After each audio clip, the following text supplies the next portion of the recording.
Welcome, rollers! We are back with some Manifold TCG Docide Underworlds Prerelease action. I am Brad, and with me here in the booth is Ambrose. How you doing, Ambrose? Hello, I am great. Happy to be here. We're glad to have you because we have Adam at the top of the screen and Austin at the bottom of the screen. Do you want to tell us about this event is? Yeah, this is our Docide Underworlds pre-release, set 2 of Manifold.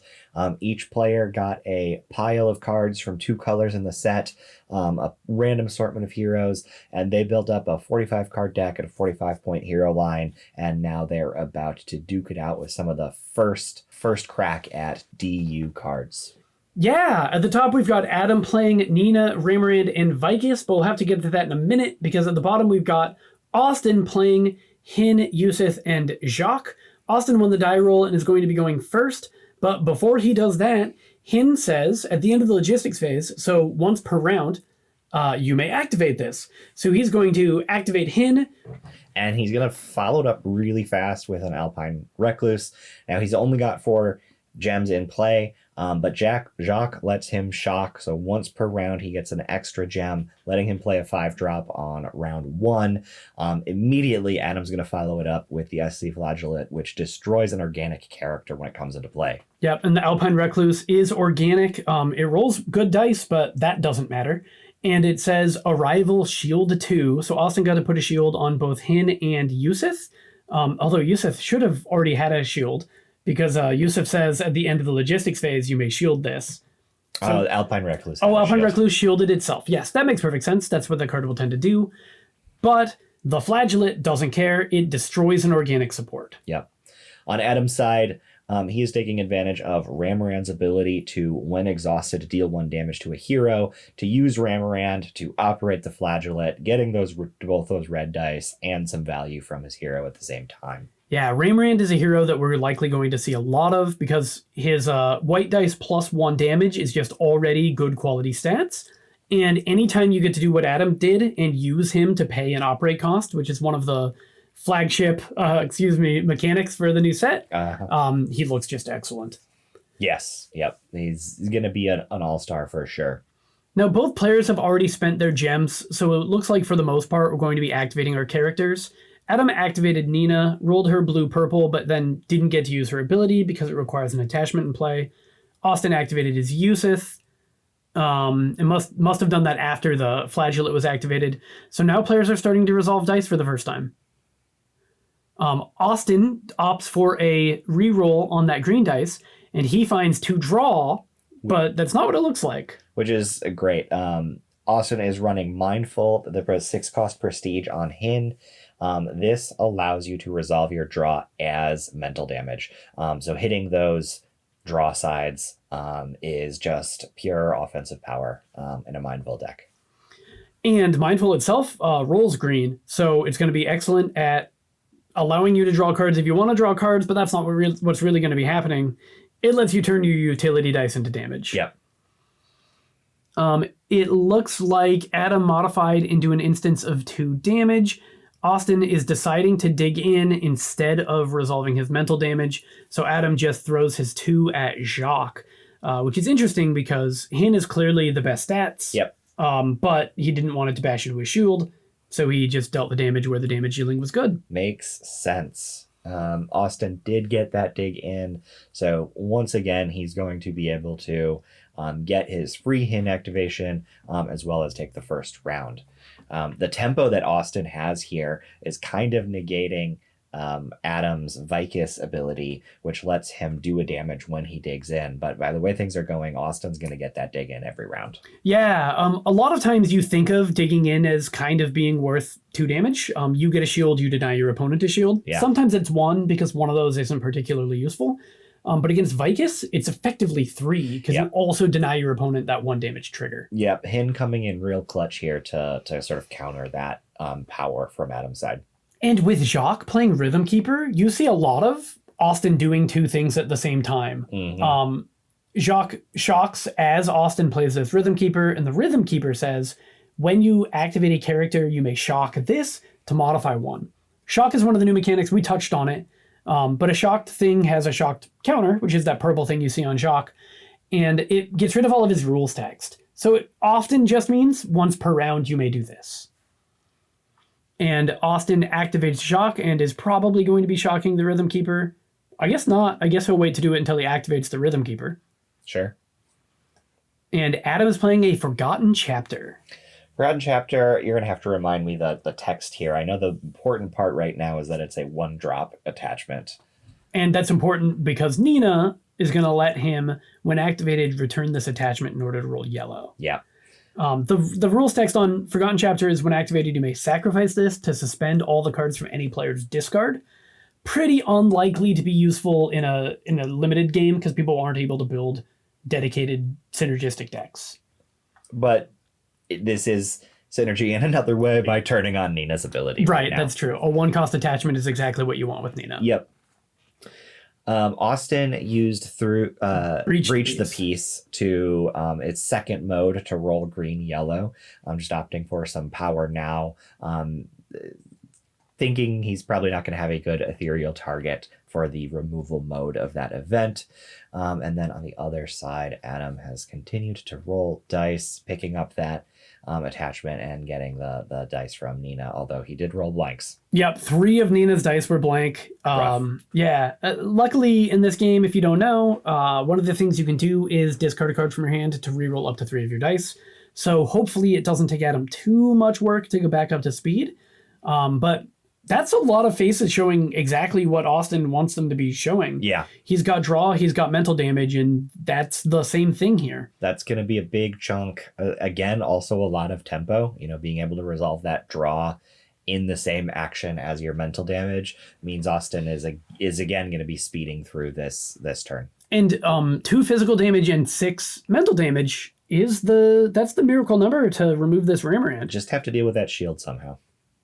Oh, yes, you're right. He is Although shielded. Yusith's energy ability is deal 1 damage to a hero, and he's sitting on 2 energy right now. So there is a... Yeah, he's so got it. That's 10 damage showing. Yeah, wow. All of Austin's faces can be damage That's with this hero line. Extremely powerful. Yeah.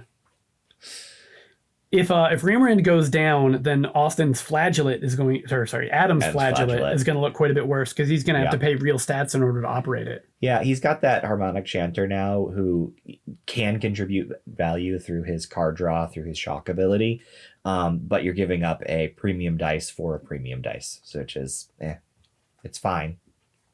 Austin sure looks like he's planning on resolving this mental damage. This energy is... It's not even typed. His energy is damaged to break Ramorand's shield. He's looking at his cards in hand, thinking about re-rolling because he has this blank red dice. And sure looks to me like he's about to grab that white dice and resolve this energy. Yeah, that's where we are. Yeah, good. Oh. And then Ramorand's energy ability is shield this hero, so that was just a 1-for-1 energy trade. Yeah, I didn't actually notice that was coming. And Eurus's Edict is here for a sabotage. So Adam has figured out how to make it so Austin's actually not showing lethal on Ramorand. That's nice. He blocked 4 of that damage, and Austin had 10. And now Eurus's Edict is also going to be another all-star, we think, in the format. You can suspend cards from your discard to reduce its cost, and it sabotages 1 and adds a neophyte. Just doing a lot of utility for not a lot of cost. Yeah, you do specifically have to suspend characters. But, there are a lot of characters in blue decks, and blue likes to send characters to the discard. So, yeah, Eurus's Edict seems quite cheap most of the time. Yep. Oh, and Austin rerolls. He finds a 1, which is still just barely not going to be lethal on Ramorand. That's rough. There are 2 damage faces on that dice, so he was 33%. And he could have kept trying, but eventually you're going to run out of cards in hand. And the game is young. He's going to have plenty to do. Now, Eurus's Edict created a neophyte token for Adam. This is our sort of signpost token for the set. I'm assuming we're going to see it, but what the neophytes do is they transmute 1 of your dice into a red dice. So you activate it. Instead of creating new dice, you remove a dice from your pool and roll a red dice. Yeah, and it has mattered in Docide Underworlds. This does count as the neophyte rolling red, just in case that comes up. And the red dice is considered to be a new dice. Yeah, it is not It's not a reroll. Yeah, Yeah. You are removing a dice and then creating a new dice with the new conditions. Yeah.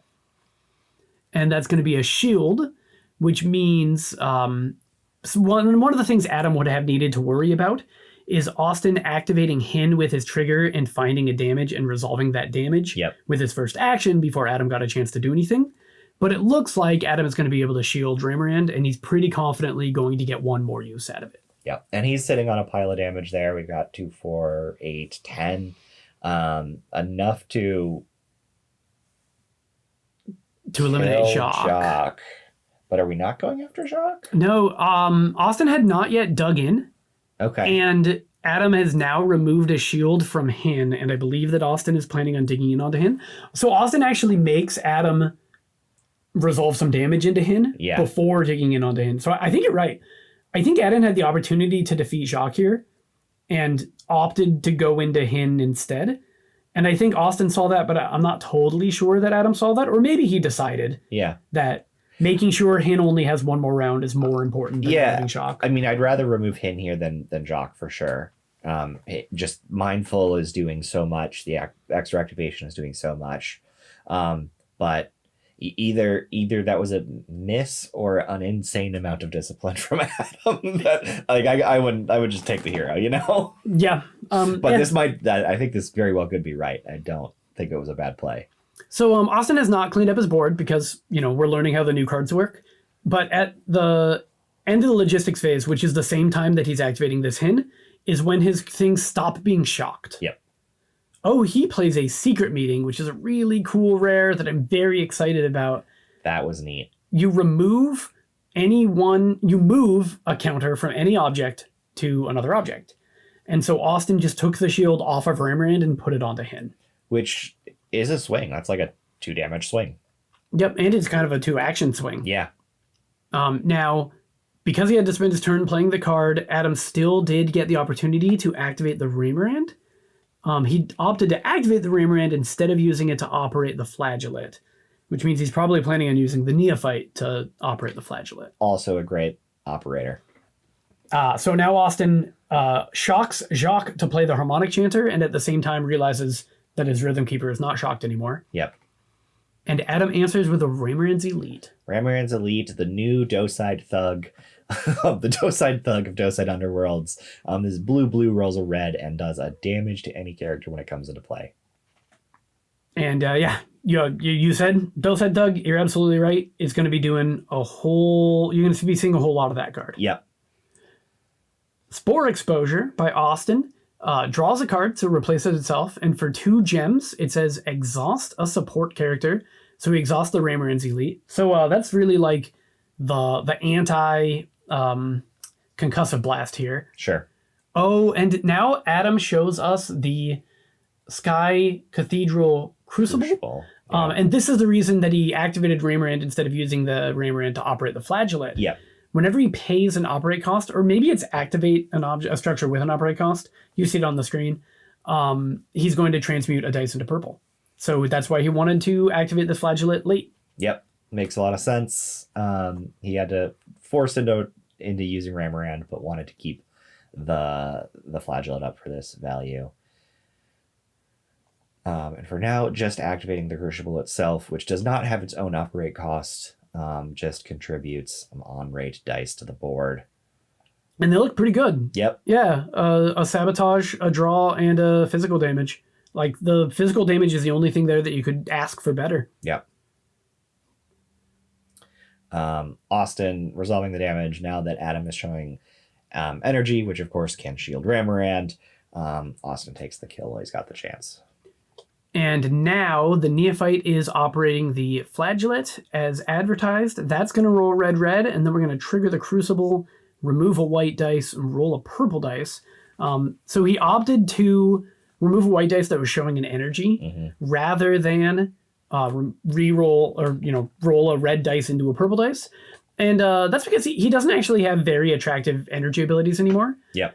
Nina takes 2 energy to use and is only really good if you have a big attachment. And then Vicus is swift, but you draw a card, then you discard a card. And so it's kind of dice phase 0. Yep. And so, just turning a boon dice into a premium dice is value in its own raises his ceiling for the round. Yep. Yep.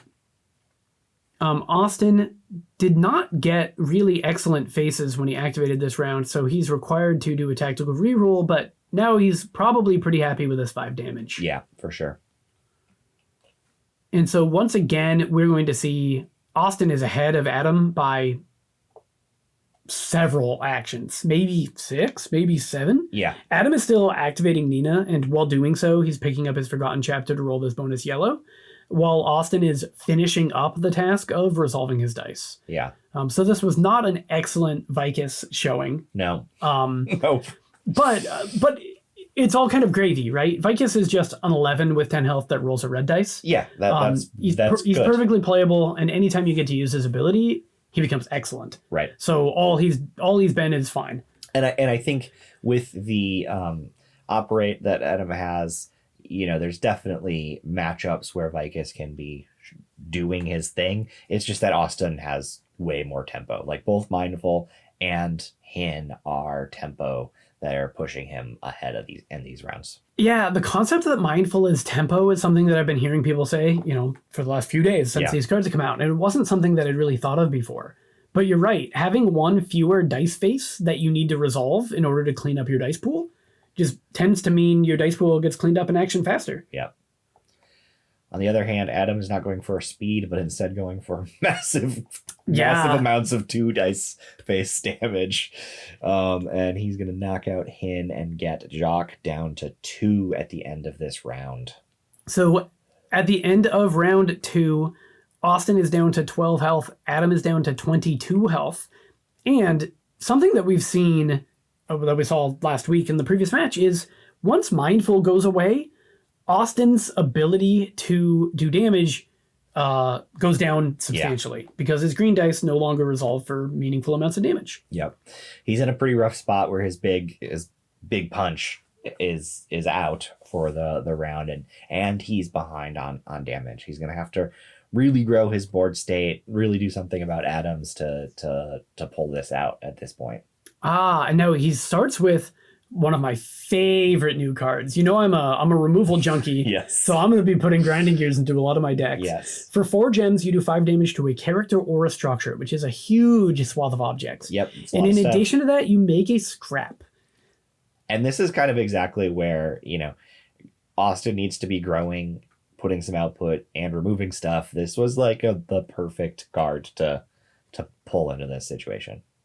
And scrap token is something we haven't seen yet today. It's the other token in the set. It is a mechanical structure, and it is a component. When activated, you can sacrifice any number of components, and when this is sacrificed, you roll a black dice. There are a lot of cards in Docide Underworlds that reward you for sacrificing structures. Yeah. And there are a lot of components that reward you for sacrificing them.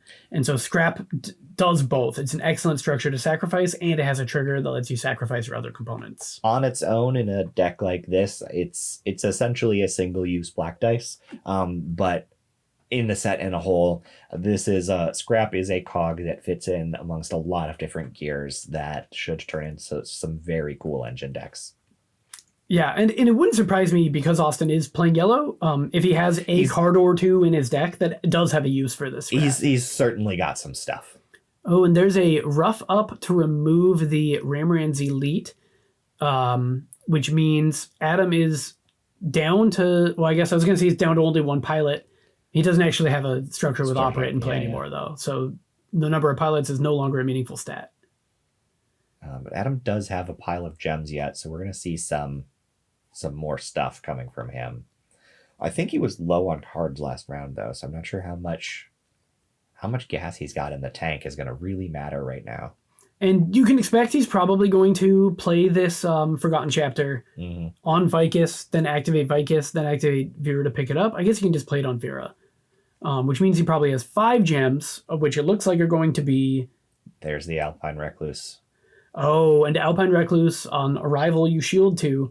Also, green, black, black, very good at drawing cards. Yep. I have suggested that this is the best card draw play in Docide Underworlds. That is a bold statement. Given that Fury for the Forgotten that Fury of the in Forgotten. Set. Yep.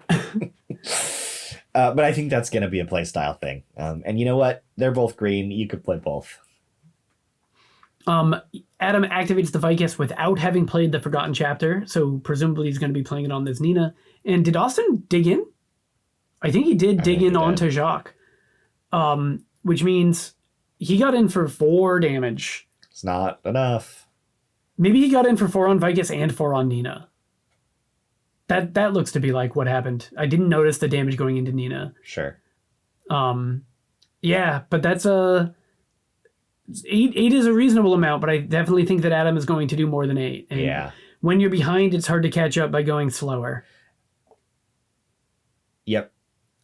And, any much more than 8, and Austin is out of the game. And yeah, so there, Adam had the 1 physical damage to take off the shield on Jaques and the 2 damage to remove Jaques. And then I think Adam forgot to play his Forgotten Chapter, and he just activated his Nina, and then he's like, oh, whoops, but we're here now. We're here now. And so we are going into round 4, and Austin is down to 4 health. Yusuf does shield at the end of the logistics phase. Hey, so we're at 5. Yep. Often that ability is going to be worth usually just 1 or 2 health over the course of a game.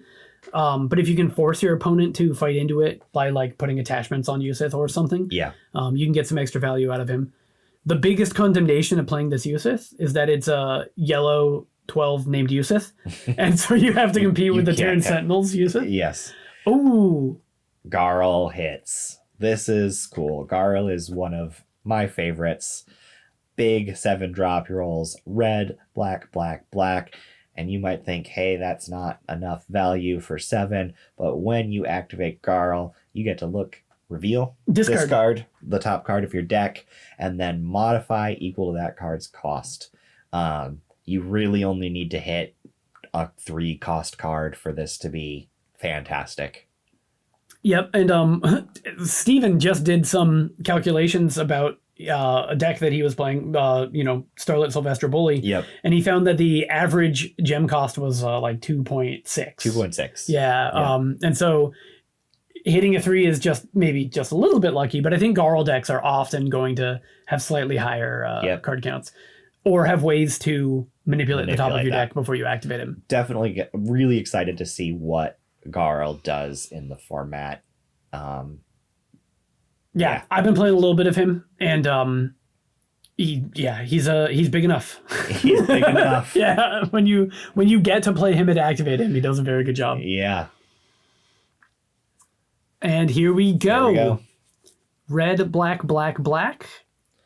And I say this is underrated. That's just because of his gem cost is huge. Like, that's still a big pile of dice. That's a good dice pool. That's 2, so that's a little unfortunate, but because of the Rhythm Keeper, Austin is going to be modifying 3 here. That's nice. Which is probably going to find him an extra 5 damage. Yeah.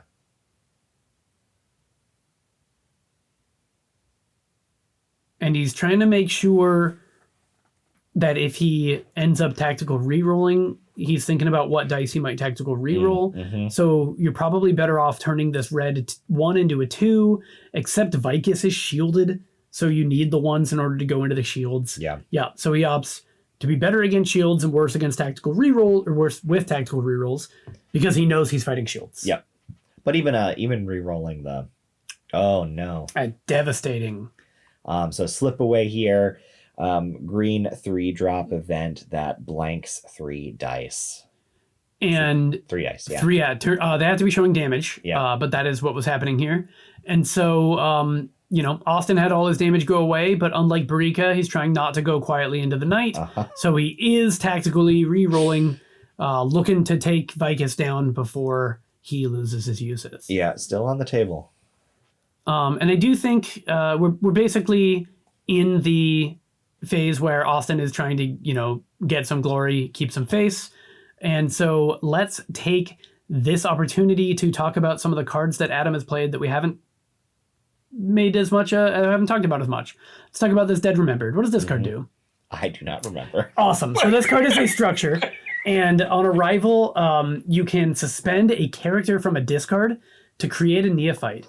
The card rolls white-black itself, but because it typically is creating a neophyte, you're back up to rate. So you're rolling Yep. a red plus a boon, and like in the best way possible, because if your black and white dice roll good dice, you get to turn something else into a red dice.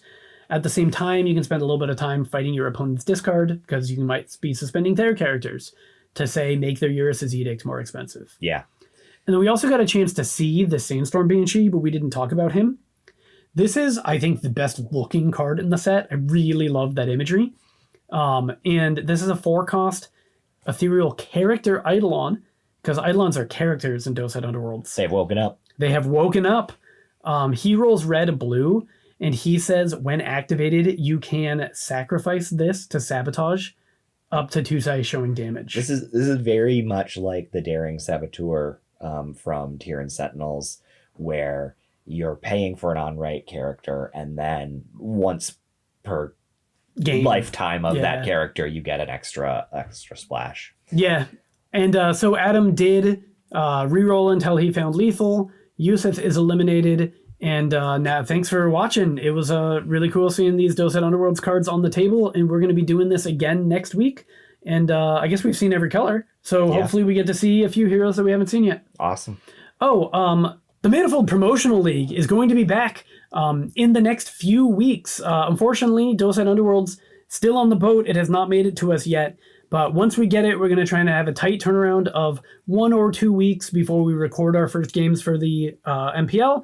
And then another week, hopefully, before that's up on the YouTube. But if you are in the Bellingham area, or you are willing to be in the Bellingham area, and you want to play in the Manifold Premier League, now would be a great time to join the Discord, find the channel that's called Manifold Premier League Season 2, and make some noise in there and let me know you're interested, because I am tasked with figuring out who our 28 players for Season 2 are going to be.